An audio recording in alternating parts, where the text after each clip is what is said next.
Good evening, very good evening to all. जैसा कि आप सभी को पता है, आज हमारे respected doctor Renu Khantwal ma'am ने अपना केस प्रेजेंट किया है हमारे ग्रुप में, और उसी को लेकर हम ये वीसी करने वाले हैं। हर बार मैम से कुछ नया सीखने को मिलता है, और जब भी वो अपना केस प्रेजेंट करते हैं,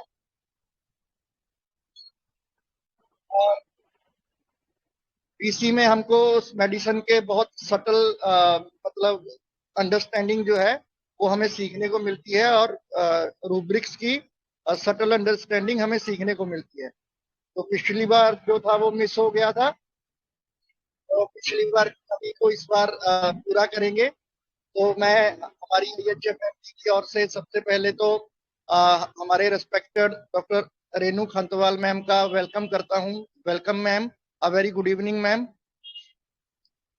good evening sir, very good evening. Thank you sir, thank जी यू।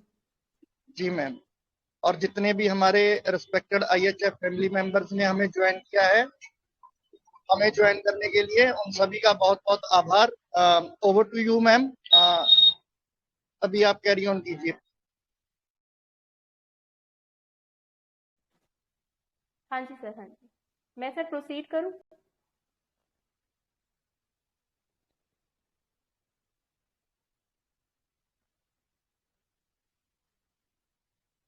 तो very good evening everyone.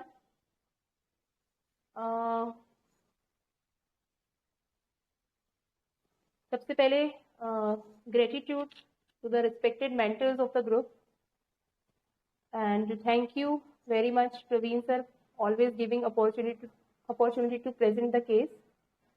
So let's start with the case. मैं केस नरेट कर देती हूँ एक बार, then we will take the understanding. Sir चले स्टार्ट ना, स्टार्ट कर दूँ ना? चलिए स्टार्ट करते हैं। ये पेशेंट एक्चुअली 38 ईयर्स की है, और ये मेरे पास आई and started her complaint instantly. Patient ने मुझे कहा कि सांस लेने में दिक्कत हो रही है, and patient use her hands and fingers, right. तो मैंने उसको पूछा कि कितना टाइम हो गया आपको। तो पेशेंट ने कहा कि 6-7 साल हो गए हैं। केमिस्ट वाली गोली खा ली थी ना, उसके बाद से थोड़ी प्रॉब्लम हुई है। तो मैंने पूछा फिर कि इसके अलावा आपको और कोई कंप्लेंट? तो पेशेंट ने कहा सांस लेने में दिक्कत है, डॉक्टर XYZ को दिखाया था, ENT को भी दिखाया था, तो वो कहते हैं लंग्स में थोड़ा वो है, इन्फेक्शन। मतलब एक पोज के बाद उसने बोला कि लंग्स में थोड़ा वो है, इन्फेक्शन। तो मैंने पूछा और बताइए और क्या प्रॉब्लम्स है। तो पेशेंट ने कहा थोड़ी हैवीनेस होती है, सांस लेने में अच्छी तरह ऑक्सीजन नहीं आ पा रहा है। तो फिर मैंने पूछा कि कोई पर्टिकुलर टाइम इसका? तो पेशेंट ने कहा नहीं, पर्टिकुलर टाइम नहीं, बस अब ठंड आ गई है ना, तो उसमें ज़्यादा लगता है। तो फिर मैंने कहा अच्छा, इसके अलावा और कोई कंप्लेंट आपको? तो पेशेंट ने कहा हाँ, बस ऐसा लगता है सांस नहीं आ रही है, नाक बंद हो रही है, नॉर्मल जैसे हम सांस लेते हैं ना वैसे नहीं लगता, सांस फूलती है। एलोपैथी दवाई खाई, शायद सूट नहीं करी, और फिर मम्मी और सिस्टर ने कहा होम्योपैथी भी लो। तो फिर मैंने पूछा कि आपको इससे टेंशन क्या आ रहा है? तो पेशेंट ने एकदम से कहा नहीं, कोई टेंशन नहीं। तो फिर मैंने दोबारा पूछा आपको कोई कंप्लेंट बढ़ जाएगी या ठीक नहीं होगी, ऐसा कोई टेंशन? तो पेशेंट ने फिर मुझे एकदम से बोला नहीं नहीं, ऐसा कोई टेंशन नहीं है। तो फिर मैंने पूछा आप थोड़ा सा अपने नेचर के बारे में बताइए। तो पेशेंट ने कहा थोड़ा मतलब घबराहट तो होती है, थोड़ा एंजाइटी तो रहती है। तो मैंने पूछा फैमिली की तरफ से कोई स्ट्रेस है क्या? तो पेशेंट ने कहा हाँ, मतलब आजकल तो सबको ही टेंशन है। तो यहाँ पर पेशेंट मतलब हंसने लग गई। तो मैंने फिर से पूछा, मैंने फिर से प्रोबिंग की कि तो उसने मतलब एक लंबा पोज देके बोला हाँ, थोड़ा ऐसे ही है, घर का एनवायरनमेंट थोड़ा ऐसे ही है, ऐसे ही थोड़े तेज तरार है, मेरे इन लॉज डोमिनेट करते हैं। मैं सब चीज़ों को दिल पे लगाती हूँ, मैं दिल से सोचती हूँ। ससुराल वाले तो ऐसे ही होते हैं। Again she laugh. तो मैंने पूछा कि फिर अगर वो ऐसा डोमिनेट करते हैं तो आपका क्या रिएक्शन रहता है? तो पेशेंट ने कहा मैं मजाक बर्दाश्त नहीं करती, अजीब सा मजाक मुझे पसंद ही नहीं है, और फिर मुझे गुस्सा भी ज़्यादा ही आता है और मैं बोल देती हूँ। अगेन शी लाफ मतलब। तो मैंने कहा कि जब आप गुस्सा करते हो तो फिर आपको कैसा लगता है, गुस्सा करके क्या फील होता है? तो पेशेंट ने कहा कि लगता है नहीं बोलना चाहिए था, फिर लगता है उनको भी नहीं बोलना चाहिए था, मतलब पेशेंट ने अपनी बात को रखते हुए फिर दोबारा से ऐसे बोला, फिर लगता है उनको भी नहीं बोलना चाहिए था। तो this was a small case and तो मतलब केस बहुत लंबा था, तो मैंने इसका जिस्ट ही शेयर किया है केस का, और वीडियो बाई चांस मेरे से डिलीट हो गया, otherwise I share the video also. तो अगर कोई डॉक्टर कोई भी अपना एनालिसिस या अंडरस्टैंडिंग देना चाहते हैं तो प्लीज शेयर करिए।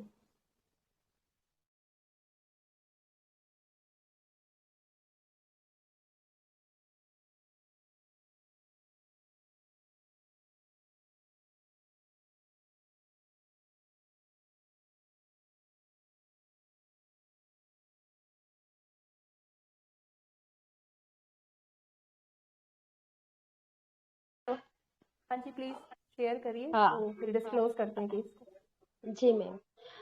उन्होंने आते ही मतलब अपनी कंप्लेंट स्टार्ट कर दी और जो उनको प्रॉब्लम थी वो उन्होंने हैंड जेस्चर से बताना स्टार्ट कर दिया, तो फिर थोड़ा वो मुझे कम्युनिकेटिव लगी केस में। फिर उन्होंने जो भी कंप्लेंट बताई वो आप बार बार प्रोब कर रहे थे फिर बता रहे थे, तो थोड़ा सिक्रेटिव भी लगी कि भाई आपको बार बार प्रोब करना पड़ रहा है, फिर भी बोल रहे नहीं कुछ नहीं कुछ नहीं है, फिर पोज लेके फिर बता रही है और लाफिंग के साथ बता रही है। तो एक लाफिंग ओवर सीरियस मैटर भी लगा मुझे। और जैसे मतलब मैं उन्होंने बोला कि भाई मतलब कुछ भी ऐसा होता है तो एंग गुस्सा आता है वो एक्सप्रेस भी कर देती है, और फिर उनको लगता है कि मुझे नहीं करना चाहिए, लेकिन साथ में वो ये भी बता रही है ना कि सामने वाले को भी नहीं करना चाहिए। तो वो एंगर विथ क्विक रिपेंटेंस वाला मुझे इसमें नहीं लगा कि एक वो एंजाइटी कंसर्न्स वाली बात हो गई कि हाँ मेरे को नहीं करना चाहिए पर उन लोगों को भी नहीं करना चाहिए। तो एक उसका कॉन्सेंसियस नेचर था कि भाई मैंने नहीं किया तो मैंने तो नहीं करना था, लेकिन उन लोगों को भी नहीं करना चाहिए था। तो ये ओवरऑल करके मुझे फॉस्फरस लग रही है मैम। थोड़ा रेमेडी के आप क्लोज हो, बट थोड़ा सा ट्रैक और चेंज करना पड़ेगा, थोड़ा सिंपल सोच के चलना पड़ेगा, अदरवाइज ठीक है, analysis is good. Thank you.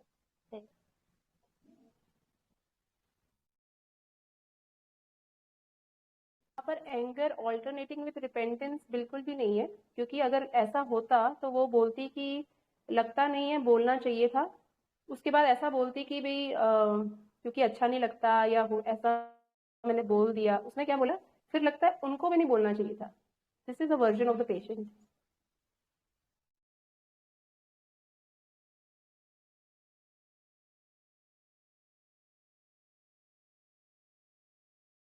और कोई शेयर करिए प्लीज।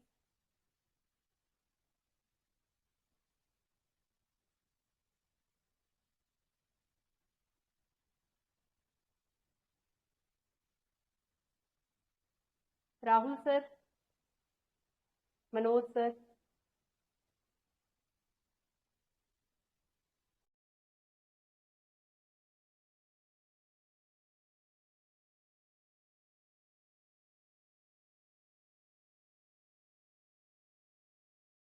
सुनीता एस मैम, आप बताइए।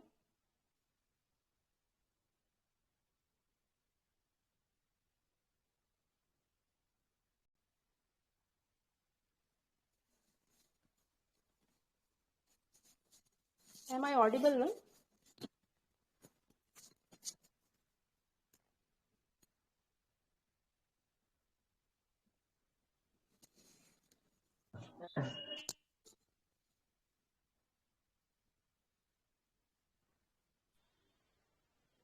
हेलो। हेलो। हाँ जी, हाँ जी। हाँ जी, जी मैम, जी गुड बताइए। इवनिंग। ये गुड इवनिंग। आते ही यदि बोला है तो एक एब्रप्ट होता है कि आते ही लोग बाग शुरू हो जाते हैं, है ना। और एक चीज और बोली हो कि केमिस्ट वाली दवा खाया उसके बाद से ही हो गया, है ना। तो वो तो बता रहे कि मतलब उसके वजह से हुआ है, लेकिन इसमें एंगर वगैरह दिखा कि नहीं दिखा वो तो आपको फील हुआ होगा कि जैसे डिलीजन रॉन्ग सफर होता है कि गलत तरीके से उसने गलत दवा दे दिया, इसके वजह से ये शायद हो गया है। और एक और रूब्रिक लगता है कि जैसे कि देवरानी वगैरह का वो है, उसमें वो बोल रही है कि आजकल तो घर परिवार में ही होता है ये, ऐसे उसको बोलने के नहीं काम था, तो वो तो इनजस्टिस कैन नॉट सपोर्ट भी लग रहा है। और एक होता है element from jealousy new born get value. तो मुझे ये या तो लेकेसिस है या फिर इग्निसिया, ये दो मेडिसिन लग रहे हैं मुझे। आपने कौन सा बोला कि देवरानी वाला? तो एलिमेंट्स वो है ना, जेलसी न्यू बॉर्न गेट्स वाले मैडम। ये रूब्रिक मतलब ये कैसे लिया आपने रूब्रिक?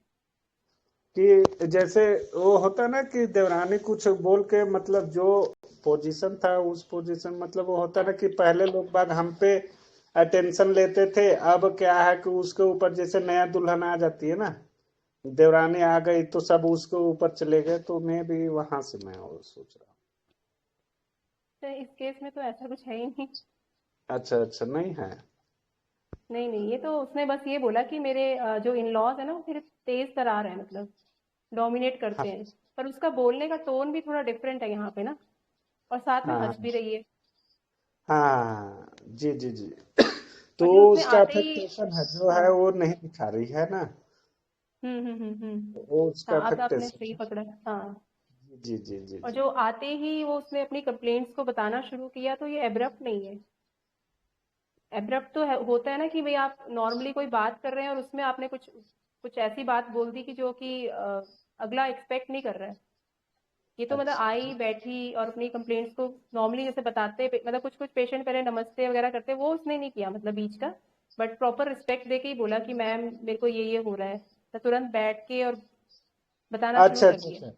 नहीं, आपने ऐसे बोला ना कि आते ही मतलब शुरू हो गए, कुछ हाँ, लोग जैसे मतलब वो गेट से स्पीच। इंटर जैसे कि ये शुरू हो जाते कि मैडम हमको जैसे, हाँ, बस है ऐसी ना। ऐसी मतलब गेट से शुरू होके बैठे और शुरू हो गए। तो उसमें हम एब्रप्ट नहीं लेते, उसमें मतलब ये है कि कि मतलब अपनी बात को फटाफट, और स्पीच उसका मतलब हेस्टी कह सकते हो कि हरी जल्दी जल्दी बताना, इसलिए मैंने इंस्टेंटली लिखा कि तुरंत मतलब बोलना शुरू कर दिया। जी जी जी। तो ये कम्युनिकेटिव भी हो गया और ये एप्लिकेशन भी है, और मुझे फिर डिलीजन रॉन्ग सफर भी है क्योंकि वो केमिस्ट दिया है, इसके बाद से ये हो गया, तो मैं भी लेकेसिस ही है। ठीक है सर, ओके। और कोई शेयर मैम इसको करिए। पर्ट भी ले सकते हैं ना? नहीं, वो जो पर्ट बोली कैसे? मैं बोल देती हूँ तुरंत, वो तुरंत नहीं नहीं, पर्ट जो भी होता है मन में वो तुरंत बोल देती है। तो इसमें पर्टनेस कैसे हुआ? उसने बोला पर्ट तो एक वो ऐसी मुझे बोलते तो बात का, मैं भी बोल। नहीं वो तो अपने अपनी बात बताई ना कि भी मैं ऐसी हूँ, मतलब अपना नेचर बता दिया कि हाँ वो बोलते हैं मैं भी बोल देती हूँ। मैं भी मतलब जैसे उसने ये बोला ना कि मैं मजाक नहीं बर्दाश्त करती, अजीब सा मजाक मुझे पसंद नहीं है, तो मुझे गुस्सा ज्यादा ही आता है तो मैं बोल देती हूँ। इसमें पर्टनेस कहाँ पर है? पर्ट मैम क्योंकि यूजुअली वो होता है इन कि लॉज के सामने भी बोल रही है ना। इन लॉज के बारे में बोल रही है, इन लॉज के सामने नहीं। हाँ, मतलब वो बात मुझे बता रही है, वो इन लॉज के सामने ये नहीं हाँ, बोल कि रही है कि वो मैं जब बोलते हैं इन लॉज तो मैं भी। हम्म। हम्म हम्म। वो तो जो उसने मुझे अपनी और इन लॉज के बीच का ट्यूनिंग बताया ना, वो तो उनके सामने तो क्या बोलती है वो तो ये नहीं हम कह सकते, बट उनके और उसके इन लॉज के बीच की ट्यूनिंग को उसने शेयर किया कि ये है। और वो भी कैसे शेयर किया? हंसते हुए। हम्म। मैम ये फ्रीविल्स भी है ना, डायरेक्ट केमिस्ट से पहले दवाई लेके खा ली और दम लग रहा है, और बाद में ईएनटी के पास गई, और फिर लाफिंग वाइल स्पीकिंग भी है, तो मतलब थोड़ा सा बेलाडोना जैसा भी लग रहा था। इसका आप थोड़ा क्लोज आ गए हो। इसको ये प्रॉब्लम जो है 6-7 साल से है, ये हैवीनेस ब्रीदिंग की ना। तो ये ऑन ऑफ जो है हाँ। एलोपैथिक दवाइयाँ खाती रहती है। अभी जो ये मेरे पास जब आई थी ना, तो ये एकदम से मतलब एक्यूट स्टेज पे आई। मतलब जब इसको लगा इसका मतलब एक्यूट पॉइंट पे थी जब बीमारी इसके, तब ये मेरे पास इसने इसको पता लगा कि पास मतलब ये है क्लिनिक, तो इसमें तुरंत ये मेरे पास आ गई। वो भी तो इसकी ये है मदर इसका और एटीट्यूड। सिस्टर के बोलने से आई थी ना वो भी हाँ, उसकी वो भी मदर कह और सकते हैं। सिस्टर के बोलने ऐसी। हम्म। हाँ। हम्म। वो तो क्रेडुलस ये भी और हो सकता। फ्रिविलस। हाँ, मतलब वो टोन एक्चुअली, वो टोन पे हमें थोड़ा जाना पड़ेगा ना, किस तरह से बोला। हम्म। और मतलब एंजाइटी ऑल्टरनेटिव विद इंडिफरेंस भी है ना। क्योंकि 6-7 साल से बट प्रॉपर ट्रीटमेंट कुछ भी नहीं हुआ उसका, लेती है ठीक हो जाती है, फिर ले रही है फिर ठीक हो जाती है। हाँ, फ्रिवलस तो है, वो तो है ही। वो तो उसका, अगर आप उसके वर्ड्सिंग, अगर वर्ड्स को ध्यान से देखो तो फ्रिवलस तो एटीट्यूड दिख ही रहा है ना, बोलने का तरीका, एक हंसने का, बीच बीच में वर्ड्स को, जैसे जैसे उसने यहाँ पे भी बोला कि लंग्स में थोड़ा वो है इन्फेक्शन, तो ये भी तो मतलब एकदम से आप कोई बात को अच्छे से कम्युनिकेट करते हो ना, वो जैसे एक वर्ड्स को बीच राइट। बीच में से बोल दूंगी। फ्रिवलस एटीट्यूड है।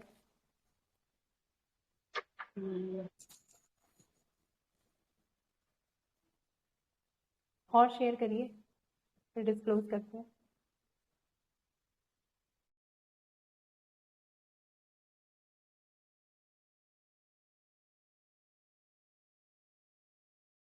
ये सोचिए कि वो आई और बैठी, और ये क्या हो सकता है, मतलब आई बैठी और अपनी कंप्लेंट्स को बताना शुरू कर दिया, ये क्या हो सकता है?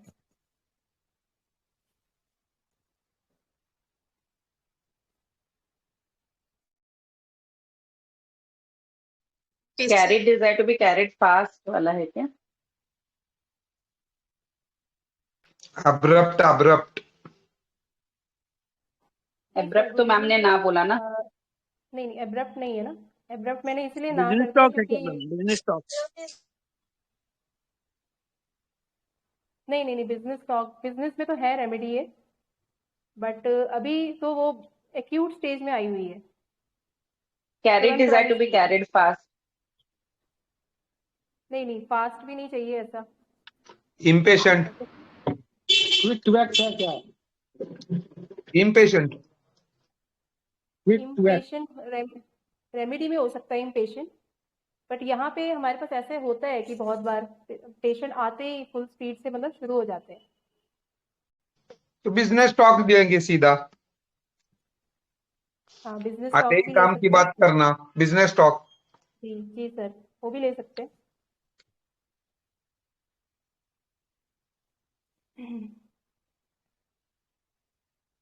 और कोई शेयर करेंगे डॉक्टर अंडरस्टैंडिंग, या मैं डिस्क्लोज करूँ?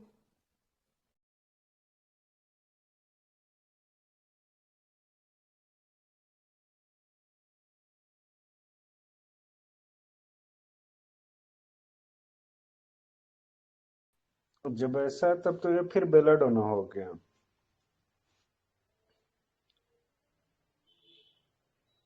और दूसरे लोग धक्का दे के बोले जाओ दिखा लो ये कर लो, है ना।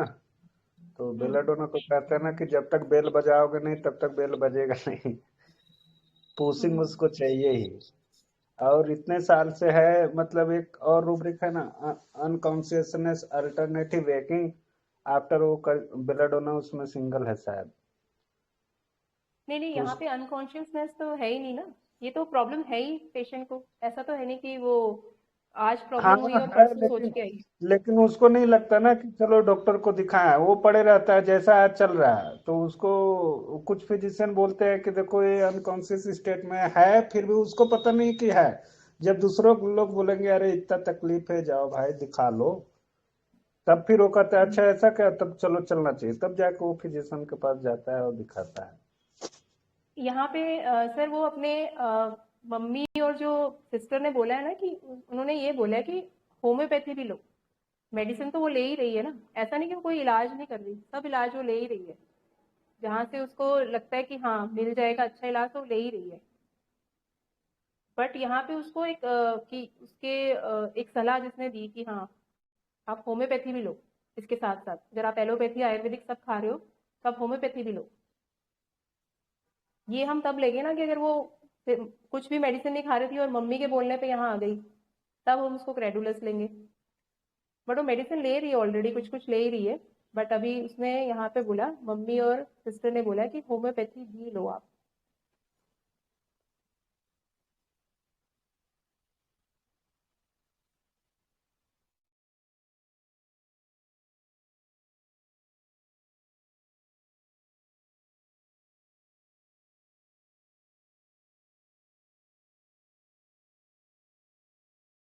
तो जैसा बोल रहे हैं वैसा वो करे, मतलब कि ये तो फिर क्रेडुलस सिंपल हो गया ना मैडम, कि उन लोग बोले तो ये कहा कि चलो ठीक है दिखा लेते हैं, और उसको धक्का मेन है कि जगह चलो भैया दिखा लो होम्योपैथी ले लो, तो वो जा रहा है। तो मैं भी ये ज्यादातर बेलाडोना की तरफ ही लग रहा है मुझे तो। चलिए ठीक है, बेल के बाकी तो और हाँ, जी जी जी, फिर बेल के तो क्लोज ही है, सिंपल केस है बहुत, और क्लोज रेमेडी बेल ही आती है। बट बेल का वेल्थ जो है इस केस में कहीं नजर नहीं आया, तो इस अभी मतलब बेल को तो रूल आउट कर देंगे।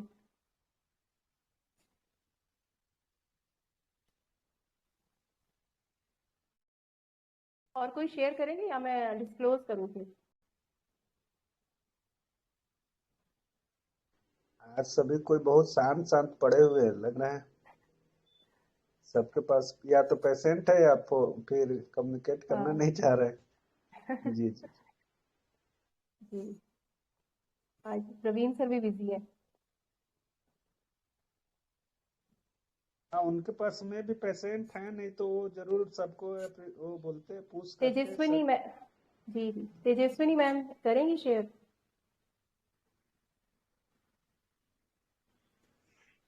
Hello ma'am. जी मुझे मैम। ये सेमोनियम लग रही है, थोड़ा हम्म। एप्लीकेशन लग रहा था मुझे, और डेलीजन इंजुरी बिन इंजर्ड ऐसे हम्म। लग रहा है मुझे, तो थोड़ा मुझे हम्म। सेमोनियम का जो फील आ रहा और जो पेशेंट एकदम मतलब जो आकर बताना है, वो क्या चीज आप लोगे फिर? है। वो बिजनेस टॉक ही लग रहा है मुझे। हम्म। ठीक है मैम।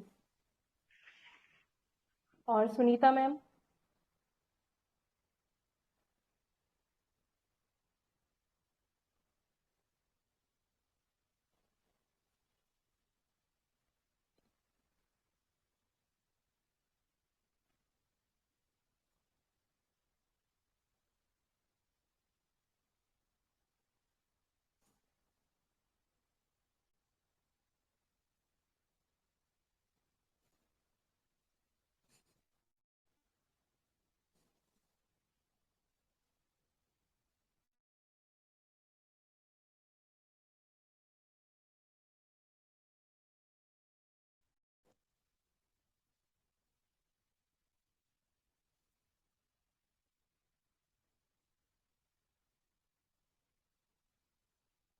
और शेयर करिए प्लीज।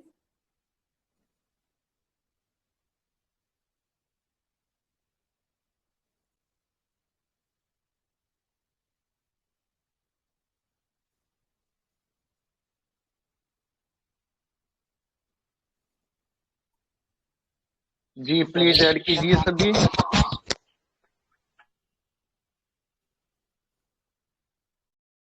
सभी लोग दीपावली की मिठाई खा के सुस्त पड़ गए।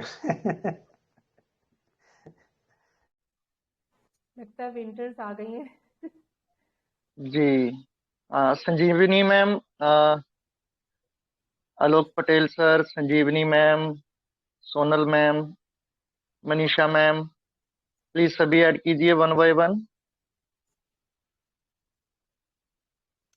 सर मैं तो बाहर आ गया हूँ, तो मैंने केस ही नहीं सुना, तो अब जो डिस्कस चल रहा है मैं उसी में सुन ले रहा हूँ, फिर ऐड करूंगा। जब तक कुछ लोग और बोलिए प्लीज।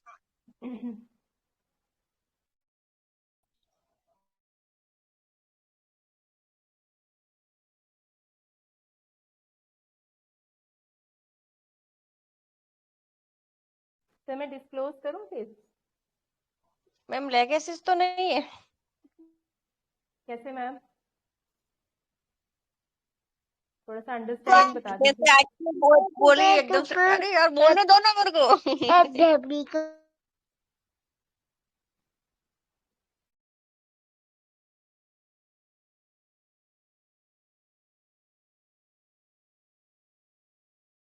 स्टार्टिंग में आपने जो बताया ना कि उन्होंने इंस्टेंटली बताया, उसके लिए आंसरिंग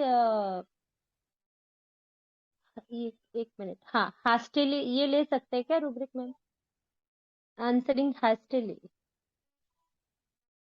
आंसरिंग हेस्टली रेमेडी में है नहीं, बट स्पीच जरूर हेस्टी हम ले सकते हैं। हेस्टी मतलब जल्दी जल्दी से मतलब बताना, फटाफट से। आंसरिंग तो तब होगा ना अगर मैं पूछ रही हूँ और वो फिर मैंने तो कुछ पूछा नहीं, उसने बस सिंपल बैठी और बताना शुरू कर दिया, मैम ये हो रहा है, ये हो रहा है, ये हो रहा है।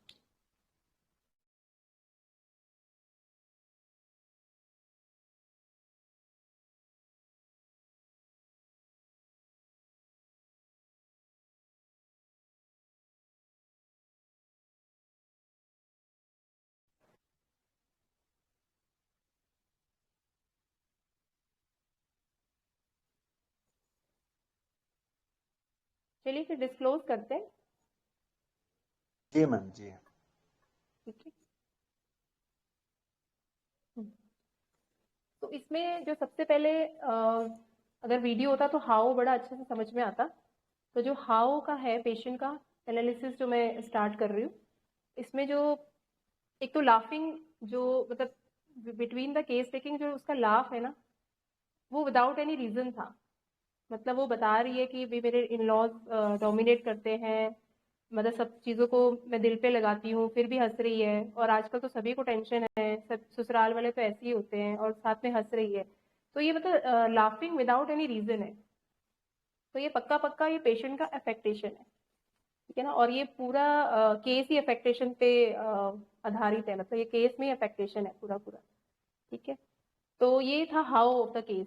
तो मैंने इसका अफेक्टेशन ही पकड़ा था कि सबसे पहले तो जो व्हाट ऑफ द केस है वो ये है कि पेशेंट ने मतलब आते ही अपनी कंप्लेंट्स को शुरू किया, राइट। और मतलब जैसे ही एंटर करी और कंप्लेंट्स बताने लगी कि मैम मुझे ये हो रहा है, ये हो रहा है। और ऐसा नहीं कि मतलब एब्रप्ट हम तब लेते कि वो एकदम मतलब बिना किसी रिस्पेक्ट के मुझे बताने लग जाए मतलब। तो मैं कहूँगी एब्रप्टली, ये मतलब मुझे थोड़ा चुभना चाहिए एब्रप्ट। तो वो ऐसा कुछ चुभा नहीं। तो जैसे एंटर करा और अपनी कंप्लेंट्स बताई, तो ये मैंने रूब्रिक लिया था यहाँ पे लाइट डिजायर फॉर। इवन कि वो जिस चेयर पे बैठी थी उसने, जो मेरे पास वाली चेयर थी उस पे भी उसने बोला कि मैं इस पे आके बैठ जाऊं। तो मैंने कहा नहीं नहीं, जहां बैठे हो वहां पे ठीक है। तो ये पेशेंट का लाइट डिजायर है कि आकर तुरंत मैम मेरे ये हो गया। तो this was light desire for. फिर उसने आगे बोला केमिस्ट वाली गोली खा ली थी, उसके बाद से थोड़ी प्रॉब्लम हुई है। तो this was a very clear rubric, delusion, injury, being injured. और वो अपनी कंप्लेंट्स को शोइंग विद जेस्चर्स। तो मैंने सिंपल रूब्रिक लिया था gestures, involuntary motion of the hands.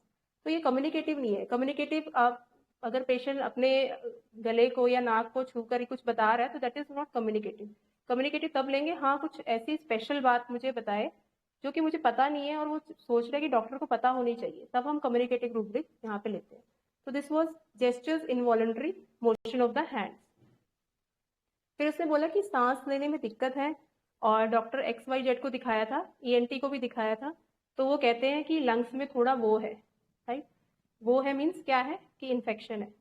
तो ये टोटल टोटल अफेक्टेशन है पेशेंट का कि पेशेंट को भी कोई डॉक्टर से सलाह मशवरा लेके आता है तो बताता है चीज़ों को कि हाँ भी उसने तो मुझे इन्फेक्शन बता दिया, अब क्या होगा, ये है। इसने क्या बोला, लंग्स में थोड़ा वो है, इन्फेक्शन है। दैट मीन्स कि इन्फेक्शन इसके लिए कोई छोटी मोटी बात है, कोई ज़्यादा बड़ी बात नहीं होगी। तो यहाँ पे मैंने इसका एफेक्टेशन फिर से पकड़ा। फिर मैंने इससे पूछा कि और बताइए। तो इसने बोला थोड़ी हैवीनेस होती है सांस लेने में और अच्छी तरह ऑक्सीजन नहीं आ पा रहा है। तो यहाँ पे मैंने मेटामॉर्फिक रूब्रिक उठाया कि ऑक्सीजन में मतलब कमी होगी, ऑक्सीजन थोड़ा लेस हो गया, ठीक है ना। जो नॉर्मल ऑक्सीजन उसको आना चाहिए वो नहीं मिल रहा। तो यहाँ पे मैंने रूब्रिक उठाया था delusion, poor heels, right. Then मैंने उसको पूछा कि और कोई कंप्लेंट। तो पेशेंट ने कहा हाँ बस लगता है सांस नहीं आ रही है, नाक बंद हो रही है, नॉर्मल जैसे हम सांस लेते हैं वैसे नहीं लगता, सांस फूलती है। एलोपैथी दवाई खाई, शायद सूट नहीं करी। और यहाँ पे इसका टोन बड़ा डिफरेंट था। फिर मम्मी और सिस्टर ने कहा होम्योपैथी भी लो, राइट। यहाँ पे टोन थोड़ा सुनने वाला था। तो ये भी एक अफेक्टेशन है। और साथ ही साथ एक इनडायरेक्ट हेल्प इसने मेरे से मांगी, इनडायरेक्ट हेल्प, राइट। कि क्योंकि दवाई तो ये ले ही रही थी, ऐसा नहीं कि ये कितने दिन से दवाई नहीं खा रही थी तो घर वालों ने बोला कि जा भी वो होम्योपैथी ही लेके आ जा, ऐसा नहीं था। दवाइयाँ ले रही थी, बट इसने बोला कि उन्होंने बोला है कि होम्योपैथी भी लो। फिर मम्मी और सिस्टर ने कहा होम्योपैथी भी लो। तो इसको मैंने श्रीकिंग हेल्प फॉर लिया इसको। फिर मैंने उससे पूछा कि आपको इससे टेंशन क्या आ रहा है। तो पेशेंट ने एकदम बोला नहीं कोई टेंशन नहीं। फिर मैंने पूछा कि कंप्लेंट बढ़ जाएगी या ठीक नहीं होगी ऐसा कुछ। तो पेशेंट ने कहा नहीं नहीं ऐसा कोई टेंशन नहीं है। तो फिर मैंने उसका नेचर पूछा कि नेचर बताइए, तो नेचर भी उसमें बस ऐसी मतलब जैसे फ्रिवुलस एटीट्यूड में कि हाँ थोड़ा मतलब घबराहट तो होती है, थोड़ी एंजाइटी तो रहती ही है। फिर मैंने पूछा कि फैमिली की तरफ से कोई स्ट्रेस, तो हाँ मतलब आजकल तो सबको ही टेंशन है, एंड शी लाफ्ड। तो ये सारा का सारा अफेक्टेशन है पेशेंट का, नथिंग एल्स बट अफेक्टेशन। तो फिर मैंने उसको फिर से थोड़ा और प्रोब किया, तो उसने एक बड़ा सा पोज लेके बोला कि थोड़ा ऐसे ही है, घर का एनवायरनमेंट ऐसे ही है, ऐसे ही थोड़े तेज तरार है मेरे इन लॉज, डोमिनेट करते हैं, मैं सब चीज़ों को दिल पर लगाती हूँ। और फिर हंसने लग गई, बोली कि ससुराल वाले तो ऐसे ही होते हैं। ठीक है, तो फिर मैंने पूछा कि आप फिर रिएक्ट कैसे करते हो उस बात को ना। तो पेशेंट ने कहा मैं मजाक बर्दाश्त नहीं करती, अजीब सा मजाक मुझे पसंद नहीं है। तो मतलब अजीब सा इन द सेंस कि कहने का मतलब है कि ऐरा गैरा बेतुका मजाक मुझे पसंद नहीं है। तो यहाँ पे पेशेंट का ईगोटिज्म शो होता है, राइट। और फिर मुझे गुस्सा ज्यादा ही आता है, मैं बोल देती हूँ, एंड अगेन शी लाफ्ड। तो दिस वाज ऑफेंडेड इजीली। तो मैंने पूछा कि आगे कि गुस्सा करके फिर आपको कैसा लगता है, कैसा फील होता है। तो पेशेंट ने कहा लगता है कि नहीं बोलना चाहिए था, फिर लगता है कि उनको भी नहीं बोलना चाहिए था। ठीक है, इमीडिएटली उसने इस लाइन को पूरा ऐसे किया कि लगता है बोलना नहीं चाहिए था, फिर लगता है कि उनको भी नहीं बोलना चाहिए था। तो दिस वॉज कि एंगर, किक्ड और पंच्ड ऑन। ठीक है ना, एंगर कब आया, जब किक लगा या पंच लगा। तो this was the rubric, anger, kicked और पंच्ड ऑन। तो इसमें मैंने रेमेडी जो है अभी क्लियर होगी होगी रेमेडी। रेमेडी है स्ट्रेमोनियम, और इसको 200 की 3 डोजेस दी थी, एंड शी वॉज ड्रेस्टिकली मतलब वंडरफुली, उसकी सारी हैबिट जो 6-7 साल से वो इतनी परेशान थी, वो बिल्कुल उसका ऑलमोस्ट 99% ठीक हो गया। मतलब वो 1 दिन 2 दिन के बाद आई तो 99% सब गायब था। और अभी भी वो पेशेंट है मेरी रेगुलर, बट वो जो स्टेज थी वो सब जा चुकी है। एंड वो अभी मतलब बहुत कई बार हाथ जोड़ के बोलते कि आपने ठीक किया ना, ऐसा तो मैं अच्छे अच्छे ईएनटी स्पेशलिस्ट को भी दिखाया, वो भी नहीं मेरे को ठीक कर पाए। तो ये केस था स्ट्रेमोनियम का। ठीक है, मैं थोड़ी सी बड़ी शॉर्ट जर्नी स्ट्रेमोनियम की शेयर करना चाहूंगी। स्ट्रेमोनियम जो है ना, पर्सनैलिटी को, रेमेडी को थोड़ा समझेंगे हम कि स्ट्रेमोनियम पेशेंट जो है ना, ये बहुत रिलीजियस पेशेंट्स होते हैं, बहुत ज़्यादा। तो रिलीजियस के अगर हम इसमें अगर रूब्रिक्स देखें तो religious affections, too occupied with religion, Bible all the day wants to read the. फिर इसमें फैनाटिज्म है, इनसैनिटी रिलीजियस है, नैरो माइंडेड रिलीजियस क्वेश्चंस है। तो स्ट्रेमोनियम का जो ये reads the Bible all the day है, ये एक पेशेंट में मैंने देखा था कि वो भी स्ट्रेमोनियम की पेशेंट थी। तो वो क्या करती थी, जैसे कभी यहाँ आ नहीं पाई तो वीडियो कॉल पे जब भी बात होती थी, तो या अगर वो 4 बजे भी मेरे से वीडियो कॉल पे बात कर रही है, या शाम के 7 बजे भी कर रही है, सुबह के 11 बजे भी कर रही है, तो पीछे से हमेशा भजनों की आवाज सुनाई देती थी। एवरी टाइम जब भी आप उससे बात कर रहे हो, पीछे से भजन की आवाज सुनाई देगी। और हर बार मतलब वो कुछ ना कुछ ऐसे स्टेटस भी ये लोग ऐसे ही लगाते हैं हर वक्त, मतलब अपने रिलीजियस स्टेटस, इतने मतलब fan, they are fan of the God. और इनसैनिटी रिलीजियस भी उसी पेशे में मैंने ऐसा समझा था कि जैसे थोड़ा सा भी चाय बना रही है तो मैं ठाकुर जी को भोग लगाती हूँ, थोड़ा सा भी कुछ मतलब रोटी बना रही है, कुछ भी थोड़ा कुछ भी घर में बन रहा है भोग, तो एवरी टाइम वो भोग लगाती है ठाकुर जी को। तो उसने खुद ही, मुझे पेशेंट ने कहा था, दूसरी जो स्ट्रेमोनियम की पेशेंट थी, कि मेरे घर वाले कहते हैं तुम पागल तो नहीं हो गई हो। तो यहाँ पे इनसैनिटी रिलीजियस, इतना ये पेशेंट रिलीजियस, इतनी पर्सनैलिटी बहुत रिलीजियस होती है। दूसरा एक जैसे narrow minded religious question in, अगर इनको कुछ ऐसे बोल दिया नहीं नहीं ऐसा भगवान भगवान कुछ नहीं होते हैं ऐसा, तो आप तो ये दे आर वेरी मतलब सेंसिटिव कि नहीं नहीं भगवान, मैंने ठाकुर जी पे ही भरोसा किया हुआ है, वही मुझे बचाएंगे, दवाई नहीं काम भी करेगी नहीं तो भी मुझे ठाकुर जी बचा लेंगे। तो ये वर्जन हैं ऐसे पेशेंट्स के। तो यहाँ से अभी मतलब ये रिलीजियस अफेक्शंस में आता क्यों है स्ट्रेमोनियम, ये थोड़ा सा समझेंगे। Only and only to overcome his fear, right. Fear से बचने के लिए, जैसे हम कहते हैं ना कि आखिरी सहारा तो भगवान ही है, तो ये फियर से बचने के लिए ये रिलीजियस इंसेनिटी में चला जाता है। ठीक है, अभी ये लोग इतने रिलीजियस हैं तो ऑब्वियसली अपने आप को डिवाइन समझेंगे, अपने आप को प्योर समझेंगे, तो इनमें अपने आप को ग्रेट भी समझेंगे कि वी आर मतलब वो चीज़ आ ही जाती है, मतलब हाँ delusion divine being, delusion pure she is, और अपने आप को ग्रेट भी समझते हैं, डिल्यूजन ग्रेट पर्सन इज, ठीक है ना। फिर पॉम्पस, अपने आप को इम्पोर्टेंस में रखते हैं बहुत ज़्यादा, ठीक है। बोस्टर में भी है, ईगोटिज्म में भी रहते हैं, हॉटी भी हैं और फ्रिबुलस भी है। केयर फ्री रहते हैं जब तक कि कोई इंजरी इनके अंदर एंटर नहीं किए। और आपने मतलब मैंने जैसे कि कभी ऑब्जर्व किया है कि अगर पुजारी जो रहते हैं ना, जो मंदिरों के जो पुजारी रहते हैं, उनमें आप देखोगे उनकी बॉडी लैंग्वेज में ईगोटिज्म नजर आता ही आता है। तो एक रिलीजियस पर्सनैलिटी होते हैं, उन्हें थोड़ा सा बॉडी लैंग्वेज में ईगोटिज्म नजर आएगा ही। तो मतलब डजंट मीन कि वो स्ट्रैमोनियम्स हैं, बट मैं वैसे बता रही हूँ कि एक प्योरनेस, एक डिवाइन अपने आप को समझने लग जाते हैं, ग्रेट पर्सन अपने आप को समझने लग जाते हैं, राइट। अभी जैसे ही कोई इंजरी एंटर कर गई, जैसे ही कोई बीमारी ने मतलब घर पे एंटर कर दिया, बॉडी में एंटर कर दिया, तो फियर, तुरंत ये फियर में आ जाते हैं। और फियर किस चीज़ का फियर होता है? फियर सफरिंग हो, अब आगे क्या होगा, अब बीमारी मुझे कहाँ तक लेके जाएगी। फियर स्ट्रेंजर्स, स्ट्रेंजर्स मतलब कि कहाँ तक, अब ये स्ट्रेंज, मेरी बॉडी में क्या स्ट्रेंज चीज़ आ गई है, कौन सी बीमारी एंटर कर गई है। फियर, इवन फियर डॉक्टर्स भी, कि डॉक्टर के पास जाऊंगा तो उल्टी सीधी कुछ बीमारी ना बता दें। और उससे हो जाता है क्या, सोचते रहते हैं, ग्रोपिंग करते हैं कि इसको खाने से नहीं हुआ, कल फ्रिज का पानी तो नहीं पी लिया। ये एंजाइटी डार्क में रहते हैं फिर, ठीक है ना, फियर डार्क, एंजाइटी डार्क, और टटोलते रहते हैं कि किस वजह से हुआ होगा, किस वजह से हुआ होगा, ठीक है। एंड आफ्टर दैट, अभी जो फियर वाली स्टेज जो आ गई है, अब इसको कैसे ओवरकम किया जाए, और इसको पूरा ओवरकम करते हैं किस चीज़ से? अफेक्टेशन से। तो डर को छुपाने के लिए इनके पास सबसे बड़ा वेपन क्या है? Affectation, right. उसी से ही अपने को हाइडिंग हिमसेल्फ में रहते हैं, ठीक है। बट स्ट्रैमोनियम्स का एक प्रॉब्लम है कि they don't have any logical mind, उनके पास कोई लॉजिकल माइंड नहीं होता है, दे आर वेरी इलॉजिकल, कि जो ही दवाई मिल गई फटक से खा ली, जो ही कुछ मिल गया तुरंत ले लिया, मतलब तुरंत किसी पे भी क्लिंग कर लिया, उसने बताया कि अरे उससे इलाज ले लो तो तुरंत उस पर ही क्लिंग कर लिया, जो इनके नियर वंस होते हैं उसी पे। मतलब ये स्ट्रैमोनियंस कभी भी एक ही डॉक्टर को फॉलो नहीं करेंगे, जहाँ पे उसको लगा भी यहाँ लाइट है, चलो इसी से ले लेते हैं। तो वेरी डिफरेंट फ्रॉम हाईओस। हाईओस का एक पर्टिकुलर डॉक्टर को विजिट करता है जहाँ पे उसे लगता है भी यहाँ से मुझे बिट्रेयल नहीं मिलेगा।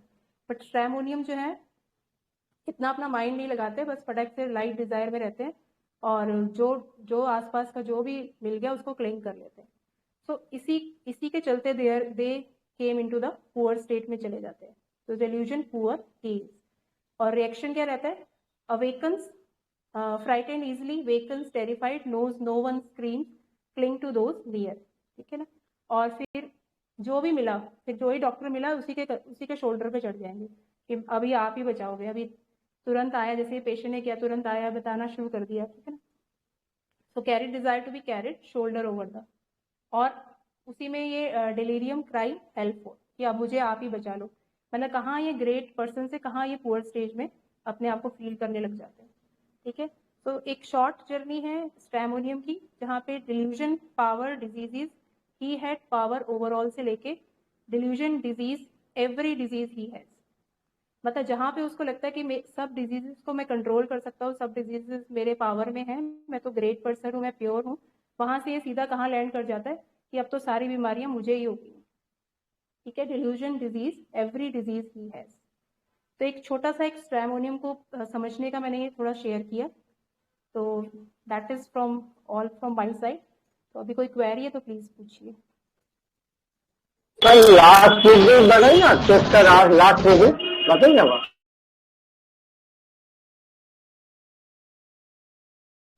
जी सर, क्या बोला आपने? चेस्ट का लास्ट वीक वो बोला ना, अंडर लाफिंग उसका? चेस्ट का जो लास्ट वीक बोला ना, अंडर वाली। तो नहीं, I am not able to understand. आप लिख कर दे दीजिएगा क्वेरी। मैडम वो लास्ट रूब्रिक का पूछ रहे हैं, लास्ट रूब्रिक। हाँ, लास्ट रूब्रिक का, okay okay. Delusion, disease, every disease he has, मतलब जहाँ पे उसको लगता है ना कि delusion, power, diseases, he had power overall, जहाँ पे लगता है कि डिजीज, सारे डिजीज का पावर मेरे पास है, मुझे कुछ नहीं होगा, मैं तो बड़ा प्योर हूँ, मैं तो बाहर का भी नहीं खाता, मैं तो डिवाइन हूँ, मैं तो ग्रेट हूँ, वहां से ये अपने इलॉजिकल माइंड की वजह से कहाँ पहुंच जाता है, delusion disease, every disease he has. अब मुझे ये सारी बीमारियां होगी, मुझे कैंसर तो नहीं हो जाएगा, मुझे ये तो नहीं हो जाएगा, मुझे हार्ट अटैक तो नहीं हो जाएगा। ये है इसका जो लास्ट रूब्रिक मैंने बताया। मैम लाफिंग इमोडरेटली नहीं ले सकते हैं? लाफिंग इमोडरेटली, इसमें रूब्रिक में आप देख लीजिए, मेडिसिन है, बट ये जो लाफ था ना, ये इसका पूरा पूरा अफेक्टेशन था, मतलब उस फियर को छुपाने के लिए, अपनी ईगो को छुपाने के लिए। Okay ma'am. Yes sir. हमें डार्क को कैसे लेते हैं, फियर डार्क? हाँ, फियर डार्क इसलिए कि अब बॉडी में इंजरी आ गई है ना, और पता नहीं चल रहा कि भी क्या हो, क्या गया है, मतलब डिजीज का क्या नाम है, मतलब स्ट्रेंजर, कोई स्ट्रेंज चीज, कोई स्ट्रेंज डिजीज मेरे अंदर आ गई है, तो उनके लिए तो वो डार्क चीज हो जाती है ना, जिसके बारे में पता ही नहीं है कि भाई, इवन कि मैंने देखा है कि इनकंसोलेबल में भी स्ट्रैमोनियम्स है, आप आफ्टर रिपोर्ट्स के बाद भी वो कंसोल नहीं होते हैं। अच्छा ये तो नहीं है, मतलब रिपोर्ट सामने है आपके, तभी वो यही बोलेंगे वर्जन क्या होगा मैम? ऐसा तो नहीं।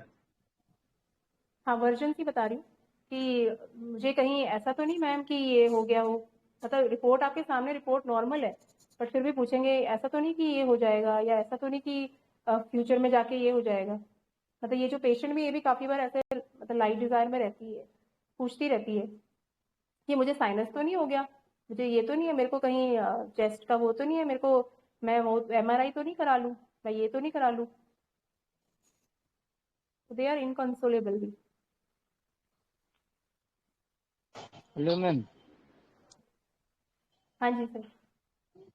मैम नमस्ते। पूछ रहे थे मैम, ये इसमें एक रूब्रिक आता है, सेल्फ कंट्रोल इंक्रीज में कैसे स्ट्रामोनियम है, जब इतना डरा हुआ रहता है तो ये सेल्फ कंट्रोल इंक्रीज में कैसे है? सेल्फ कंट्रोल इंक्रीज में है? जी मैम। अच्छा, वो उसका जब वो स्टेट होगा कि जब आप बिफोर इंजरी का जो स्टेट है, जब अपने आप को वो ईगोटिज्म में भी है ना ये रेमेडी, जी जब जी, अपनी ईगो वाली इगोटिज्म इसको स्टेट बोल में देता है। है। हाँ जी। हाँ, ईगो में है, जब उसकी स्टेट मतलब एक वही ग्रेट वाली स्टेट है, तो अपने ऊपर मतलब ये रूब्रिक है, आपको मैंने बताया ना कि डेल्यूजन पावर डिजीज की हैड पावर ओवरऑल। हाँ, उसको अभी लगता है मेरे कि पास हम सब पावर बीमारी है। ठीक कर लेंगे। हाँ वो हाँ तो हाँ, मालूम। जबकि वो जब तक इंजरी नहीं आती बॉडी में, तब तक वो अपने आप को ग्रेट ही समझता है। जैसे ही कुछ एंटर कर गया, फियर में डूब गया, और फिर उसकी मतलब बैंड बच गई, और मैम ये और फिर वो बॉडी डिवाइडेड इज में कैसे आता है, मतलब इसको लगता है delusion body divided is, delusion body divided. मतलब उसके बॉडी अच्छा, मतलब कट, मतलब उसके सही से अलग है, उसको कैसे लगता है, डिल्यूजन कब आता है? Delusion body divided. हाँ, ये भी एक स्टेट होगा, आफ्टर इंजरी के बाद ही होगा ये स्टेट भी।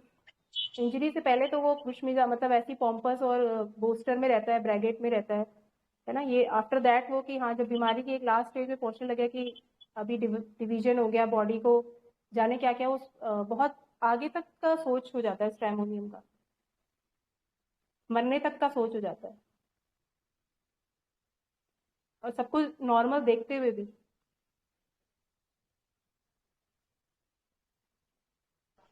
मैम आपने बताया कि जैसे वो हंसी मजाक वैसे वाला नहीं करता तो उसको ईगोटिज्म लिया, जबकि हमारे पास एक रूब्रिक है जेस्टिंग ए वर्जन 2, है ना, कि हंसी मजाक इसको पसंद नहीं है, उसमें भी स्ट्रामोनियम है। हाँ, और वो भी एक ले चीज, सकते। हाँ, और एक चीज और था कि उन लोग बोले कि जाओ होम्योपैथी ले लो, तो ये तो नेव जैसा लगा ना मैम कि वो बोले और चले आया।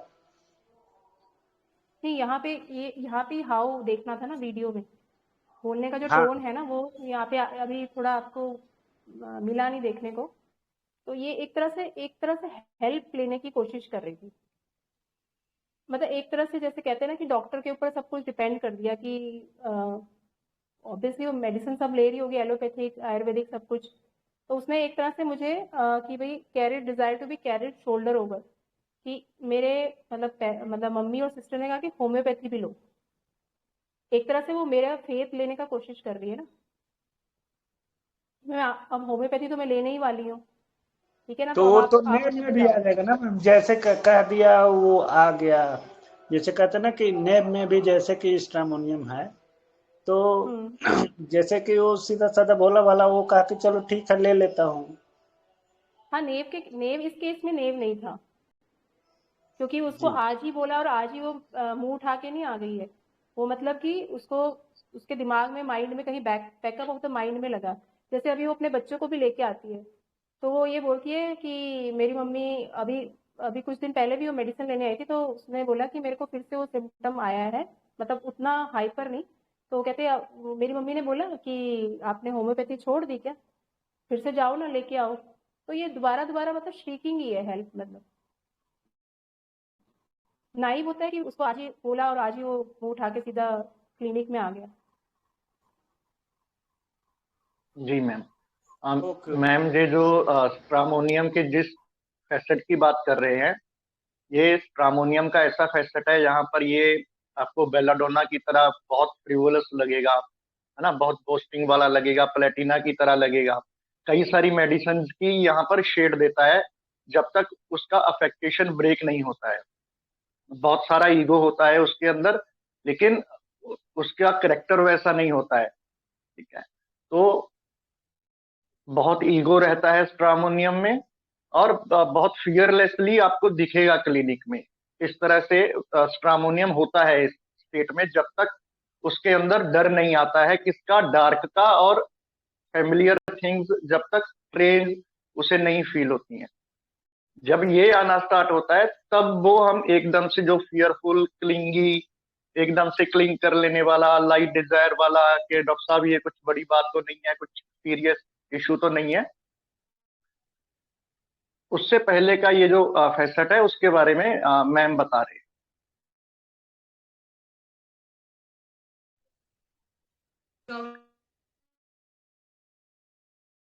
मैम इसका लाइट डिजायर और बता दीजिए प्लीज। वो जो फर्स्ट में जैसे पेशेंट ने आया बोलना शुरू किया। हाँ, लाइट डिजायर इसलिए लिया मैंने कि एब्रप्ट इसलिए नहीं है कि पेशेंट ने पूरा तो मुझे वेनिरेशन से तो मैम बोला ही नहीं ना, बोला है मतलब मैम मतलब मैं बैठ जाऊँ, मतलब बैठी और सीधा बोला कि मेरे को ये मेरे चेस्ट में ये होने लग गया है, कंप्लेंट्स हो रही है, मुझे ब्रीदिंग हैवीनेस हो रही। स्पीच थोड़ी सी हेस्टी थी, हरी थी। और इवन कि जिस चेयर पे वो बैठी थी उसने मुझे, जो मेरे पास वाली चेयर थी ना, उसने कहा कि मैं यहाँ आ जाऊँ, यहाँ बैठ जाऊँ आपके पास। और तो वहां पे मैंने उसको बोला कि जहाँ बैठे हो ठीक है, वहीं से बताओ आप मुझे। तो यहाँ इसलिए मैंने यहाँ पे लाइट डिजायर लिया, क्योंकि बिजनेस टॉक्स हम इसलिए नहीं ले रहे हैं क्योंकि अभी पेशेंट एक्यूट स्टेज में है। अभी तो वो तकलीफ को बस वो मतलब किसी तरह वो तकलीफ से बाहर निजात पाले, वो इस स्टेज पे मेरे पास आया। बिजनेस तो उसका बाद में शुरू हुआ, जब उसको आराम आ गया उसके बाद बिजनेस शुरू हो गया था कि मैं अपने मैम मतलब मैं बच्चे को लेके आऊंगी तो तब भी आपकी कंसल्टेशन यही रहेगी। मेरे फादर इन लॉ भी आएंगे तो मतलब तब उसका बिजनेस बाद में स्टार्ट हुआ। अभी तो बस उसने मुझे क्लिंग करने की कोशिश की, क्लिंग करके, और मैं किसी तरह मुझे इस डार्क से मतलब लाइट मिले।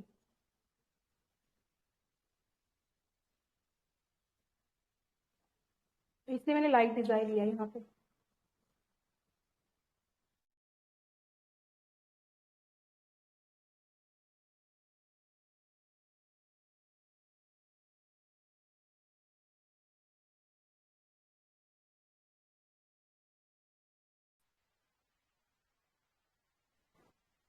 होप कि लाइट डिजाइन समझ में आ गया होगा।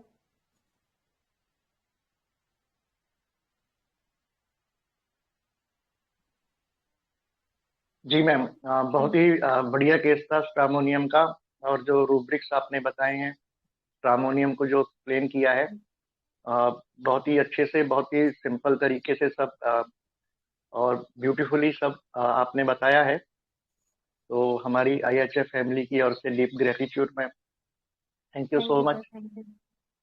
जी, और ऐसे ही अपने केसेस प्रेजेंट करते रहिए और हम सभी को ऐसे ही सीखने को मिलता रहे। जी सर, बिल्कुल। और एक जो रूब्रिक बताया था डिलूजन बॉडी डिवाइडेड वाला, तो सबसे पहले आप उसमें बॉडी को समझिए कि बॉडी क्या होती है। जैसे हमारी अपनी बॉडी है, इसमें ढेर सारे अलग अलग ऑर्गन्स हैं, हमारी आर्म्स हैं, हमारी लेग्स हैं, अलग अलग ऑर्गन्स हैं, ये सब मिलके काम करते हैं। तो एक सिंक्रोनाइजेशन होता है इनके बीच में। तो जो और इसको हम मेटाफरिकल देखें तो मतलब जो पेशेंट के आईपीआर के लोग हैं, वहाँ जहाँ वो काम करता है, वो सब जो है, ठीक है, तो जब वहां पर कुछ ऐसी गड़बड़ आती है, वहां पर कुछ डिवाइड आता है, तब उसको लगता है कि डिवाइड हो गया है 2 पार्ट में, एक पार्ट इधर है, एक पार्ट इधर है। तो उस तरह से आप इसको सोच सकते हैं। और हमारे most senior and respected mentor doctor Manoj Jaiswal sir ने स्ट्रामोनियम का एक सेशन लिया था, अभी रिसेंटली केस प्रेजेंट किया था। उसकी जो पहले की स्टेट है, मतलब जब वो जैसे मैम ने बताया श्रीकिंग हेल्प में नहीं गया, वो बिल्कुल सोच भी नहीं सकता है कोई, और किसी ने उस तरह से सोचा भी नहीं और क्रैक भी नहीं किया जिस तरह से वो अपने बारे में बातें कर रहा था। इतनी अच्छी अच्छी बातें अपने बारे में बता रहा था। तो हमें कभी भी प्रेजुडाइज नहीं होना है, तो उससे हमारा जो फेल्योर है वो रेट जो है वो हम कम कर सकते हैं। तो वाइंड अप करें मैम, या आपको कुछ और ऐड करना है? नहीं सर, कोई क्वेरी है तो पूछेंगे डॉक्टर, अदरवाइज मेरी तरफ से तो हो गया। जी जी सर। जी, बताइए अगर किसी का कोई क्वेश्चन है।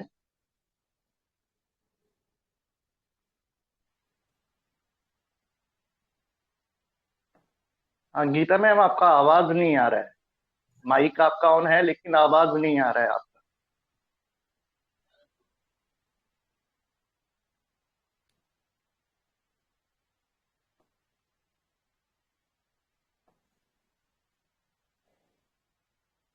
जी तो ठीक है मैम, वाइंड अप करते हैं। Deep gratitude to our respected doctor Renu Khantwal ma'am. बहुत ही प्यारा केस था मैम स्ट्रामोनियम का, और कई सारे रूब्रिक, नए रूब्रिक सीखने को मिले इस केस के जरिए, और जो आपने एक्सप्लेन किया तो सच में वंडरफुल सेशन मैम। तो हमारी IHF फैमिली की ओर से डीप ग्रेटिट्यूड हमारे लिए समय निकालने के लिए, केस प्रेजेंट करने के लिए, और VC के लिए टाइम निकालने के लिए, क्योंकि मुझे पता है कि जब भी कुछ ऐसा रहता है तो हमें एक अलग से टाइम देना पड़ता है, प्रिपरेशन करना पड़ता है। तो thank you so much ma'am. और जितने भी हमारे रिस्पेक्टेड IHF फैमिली मेंबर्स हैं जिन्होंने पार्टिसिपेट किया, हमें ज्वाइन किया, उनका भी बहुत बहुत आभार।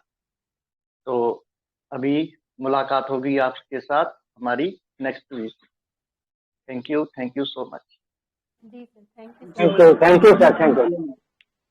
Thank you ma'am. Thank you ma'am, thank you sir. Thank you ma'am, thank you very much. Thank you sir, प्रणाम सर। प्रणाम सर, वेलकम